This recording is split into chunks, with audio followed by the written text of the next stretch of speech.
What is Putin doing? I don't know everything, and there are some things that can't be known because nothing, it seems, is neutral and everything is complicated in war, but I do know this much. I know that what Vladimir Putin is doing is, first of all, bad. It's a bad thing. Second of all, it's mad, it's crazy.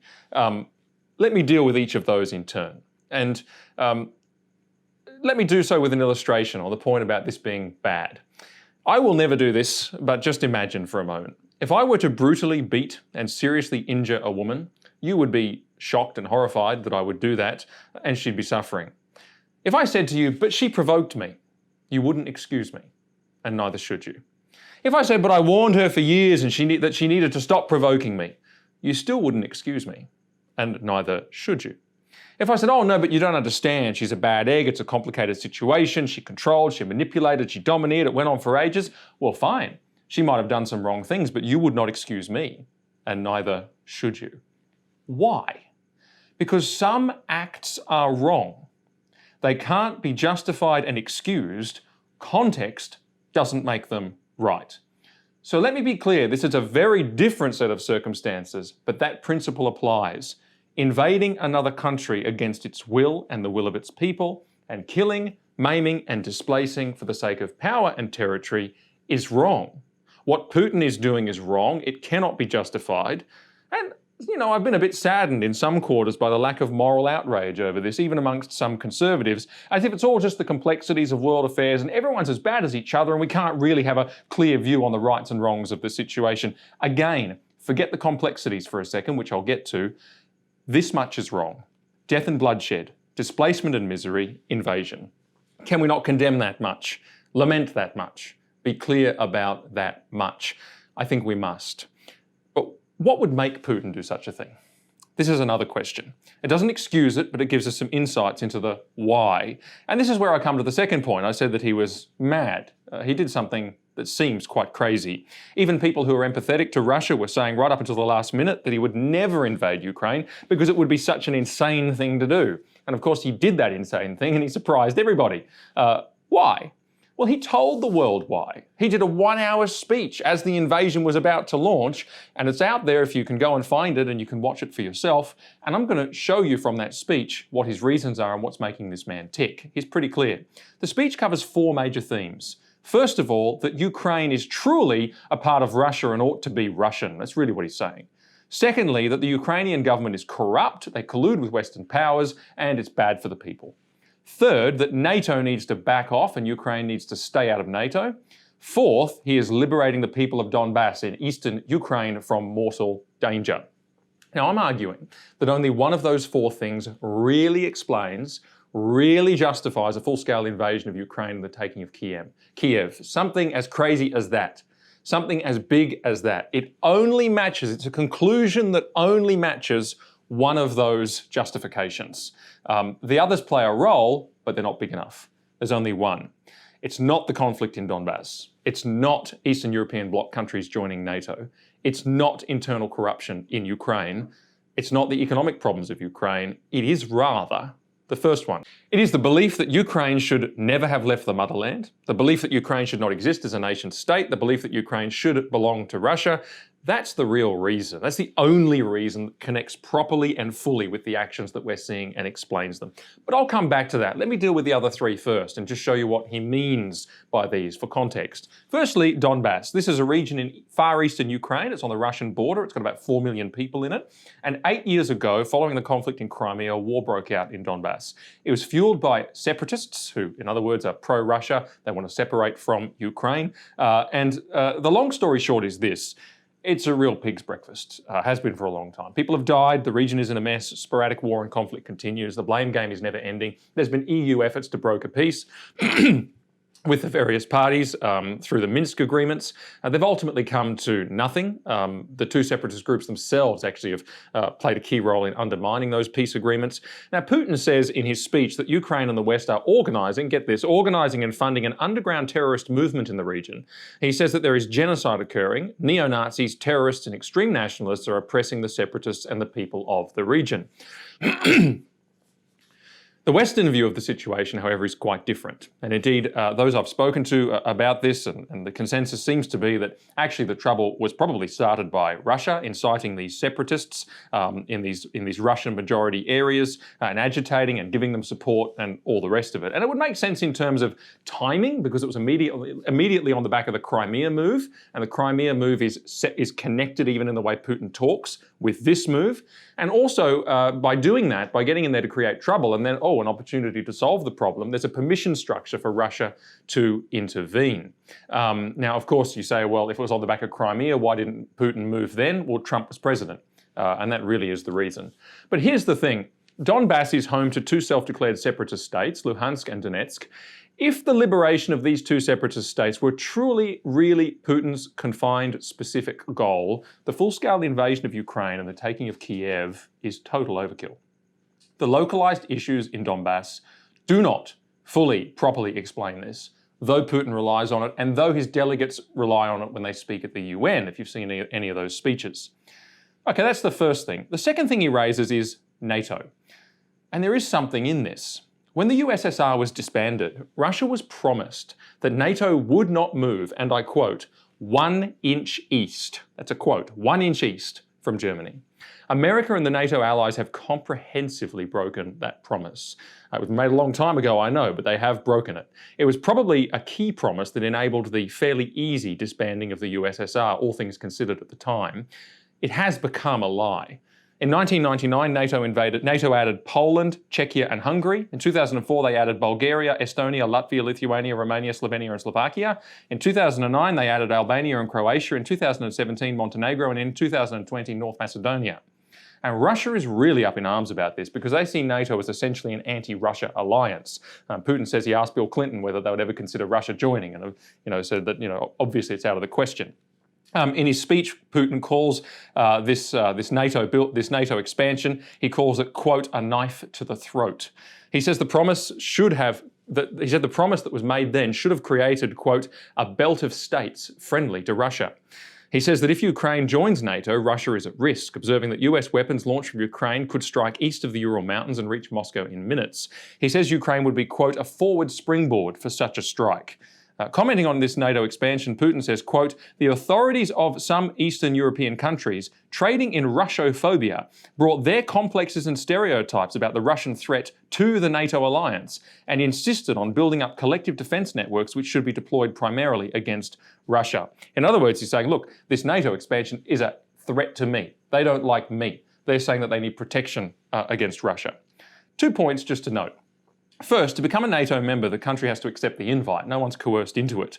Obviously, it's beneficial because of the military stuff and all the rest of it. But the fact is that each of these Eastern Bloc countries that has joined has done so to be under the wing of the West, not under the wing of Russia. Putin calls this Russophobia and says it's because of programs to indoctrinate people against Russia in these countries, including things like the teaching of the English language in schools instead of the Russian language. The truth is, these countries don't want Russian protection. They want America. They want Western alignment, not Russian alignment. And as we shall see, that is very, very deeply upsetting, almost wounding to Putin because of the way he views the region as essentially Russia, or at least Russia's rightful sphere of influence. Second, is America really going to launch nuclear weapons or even lesser attacks against Russia from Ukraine? Is that really on America's agenda? Are they going to bomb Russia, nuke Russia? Well, no, they're not, but they are containing Russia. And when a dog is backed into a corner, it lashes out and it bites. I'm not calling Putin or Russia a dog, but I'm making the point about getting nervous and lashing out.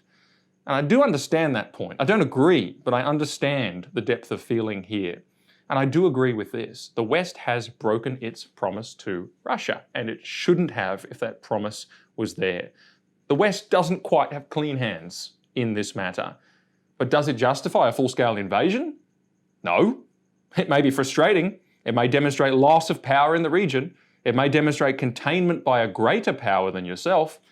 It's not justification, though. It doesn't connect quite with what Putin is doing. Thirdly, he argues in that speech extensively that the Ukrainian government is corrupt, and man, he sticks the boot into them over this. He calls that corruption, unemployment, loss of manufacturing, the closure of businesses, all sorts of stuff. He says it's because they're aligning with their, quote, Western masters and ignoring the needs of the people. And there has been some Western political interference in Ukraine. It's all very complicated. I won't go into it, and probably stupid and unnecessary. But Putin says that he says that Ukraine uses the threat of closer ties to Russia as blackmail against the West to get things out of them, and he implies that they do the same in reverse to blackmail Russia. And he says, look, we've given Ukraine aid, we've traded with them, and we've forgiven their debts, and yet Ukraine aligns with the West anyway. This is obviously a real, problem for him. He says, quote, the officials in Kiev replaced partnership with a parasitic attitude, acting at times in an extremely brash manner. But you see again what's really behind this. It's Russia's loss of influence over Ukraine. Ukraine's steadily increasing alignment with the West. But see, Ukraine's its own nation. It's really Ukraine's business more than it is Russia's. Does it justify an invasion? Even if you're concerned about the way it's going, even if you're concerned about the way it's relating to the West or what the West is doing politically, does it justify an invasion? It's not the rational consequence of this concern. But the whole question of influence gets a lot closer to explaining things, which brings me to the final point that Putin actually makes in his speech, and the most extensive point he makes in his speech. And he says, he opens it with this actually, he spends a lot of time on it. I think it gives away his truest motives. Not his only motives, there's other things feeding this, but the ones that lurk the deepest and the ones that have been enduring the longest, and the ones that match the madness of what he's actually doing. I'm going to give some quotes to you that go to this issue. He says this, quote, Ukraine is not just a neighbouring country for us. It is an inalienable part of our culture, our history and spiritual space.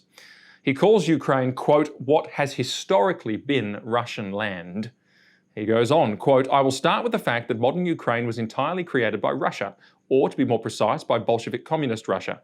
And Lenin and his associates did it in a way that was extremely harsh on Russia by severing what was historically Russian land. Nobody asked the millions of people living there what they thought. By the way, everything I'm reading, I wouldn't take it as a history lesson per se. This is Putin's take on it. So that's not what I'm doing, but I'm explaining what he's saying. He adds a note as well, by the way, that Crimea, not just Ukraine, but Crimea also belonged to Russia in the past. And of course, he has to say that to justify what he did there in 2014. And then he goes on, quote, why was it necessary, he says, to appease the nationalists to satisfy the growing nationalist ambitions on the outskirts of the former empire? So he says there's these nationalists that wanted these separate territories. Why do we have to appease them, he says? What was the point of transferring to the newly, often arbitrarily formed administrative units, the Union Republics, vast territories that had nothing to do with them? Let me repeat that these territories were transferred along with the population of what was historically Russia. Note, he's concerned about land, he's concerned about population. Why? Well, because population is power. I think China, he might as well have added resources since Ukraine is the most resource-rich country in Europe. He goes on. The disintegration of our united country was brought about by he's talking about the USSR, was brought about by the historic strategic mistakes on the part of the Bolshevik and the CPSU leadership. Mistakes committed at the different times in state building and in economic and ethnic policies. The collapse of the historical Russia, known as the USSR, is on their conscience, he says. So he laments that. He calls the loss of Ukraine and the other former Soviet states, quote, outright pillage of Russia. He now says that there's a program of Russophobia in Ukraine, quote, trying to distort the mentality and historical memory of millions of people of entire generations living in Ukraine. Another quote, he says to them rhetorically, are you renouncing your own past from the so-called colonial heritage of the Russian Empire? There it is. Now we're getting closer to, if I could say, the madness. I'm not actually saying that Putin is mad. I don't think a lot of these guys are. But it reveals his thinking. It reveals what goes into it. He's never gotten over the disintegration of the USSR. He laments the tactics of Western powers to cozy up to former Soviet states, thus accelerating what's no doubt happening anyway, which is their westernization. He sees their participation in NATO as the ultimate betrayal, both from NATO itself and from them. And as I said, well, I can sort of appreciate some of his thoughts there. But he is backed into a corner and he is contained from a geopolitical power perspective. And from his viewpoint, with his historical memory, with his desires and hopes and dreams, well, I see it. I get it. It's wrong. And this whole idea, well, it's starting to drive a form of madness, as I said. That's the concern. It's really, how far is he willing to take this? What really is in his ambitions? How much of an expansionist is he really going to be? There was Georgia, there was Crimea, now there's Ukraine. Not just Donbass, but the whole lot. He's acting like a man who is running out of time to bring the band back together, to bring back some of those former Soviet states into the family, Russia's true sphere of influence.